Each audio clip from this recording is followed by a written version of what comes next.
vintage video of Roger Federer, but again, I think it serves as a really good point of reference to use. So we can just take a look at this elbow position. This angle is really good here.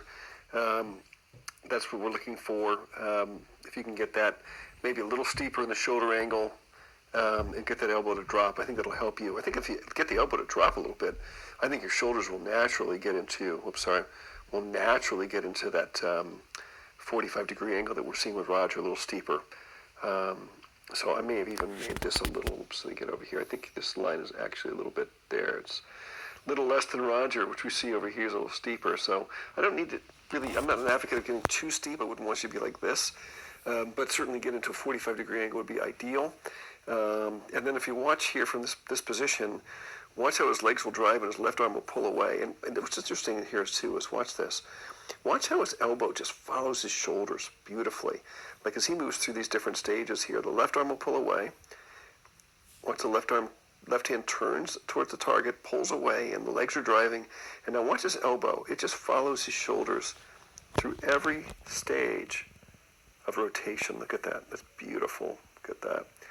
So he's really delivering that power through his shoulders, and the lag is in the shoulder, which is rotated back, and the flex in the elbow. It's really good here. He keeps coming. Still, it's so beautifully lined up. Look at that. And then he comes in, and then his body stops, and all that shoulder power translates into rotation right there. And here comes your pronation through the shoulder to contact. That's a beautiful movement. So it's really fun to look at that. And you can see here, too, the other thing I'd like to hear is that you can see that, for example, where his elbow is. We're going to put a little mark here. His elbow's right here. And then watch where it is at contact. So fascinating to watch this. Look how much rise he gets in forward and upward. Look at the difference. Crazy, huh? Big difference there. So just things that you can work on that are going to help increase your height on contact and your power. Okay, so let's go over here and take a look again. Let's go back to Roger. That's his trophy position. Here you are. Now see how you moved forward? You shifted forward and your racket dropped, but your shoulder angle hasn't changed. I would get that shoulder angle to change by driving the legs. Drive those legs up and get that left arm to pull away in a semicircle and tuck earlier, and let it be the catalyst that causes your racket to fall. And then when you get here at the lowest point, you're pretty close to having the left hand in a good spot. Not too different than Roger, actually. I know he doesn't get his hand as low as some of the other players do. At his lowest point, there he is right there. Okay, so really, if you look at a lot of these stages, you're really, really close. It's just a matter, I think, of fine-tuning 3 or 4 different positions or sequences of movements to tidy up the sequencing and get a little more power out of the serve. And then as we come in here, looks like you're on edge pretty good. You hold that edge, and then turning in. And then let's take a look at your pronation.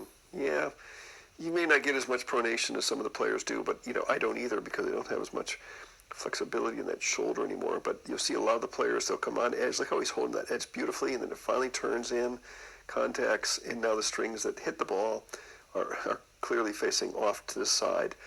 The reason why that happens is because of the power and the energy he's delivering right here is so significant, that rotational power that turns right on over like that naturally.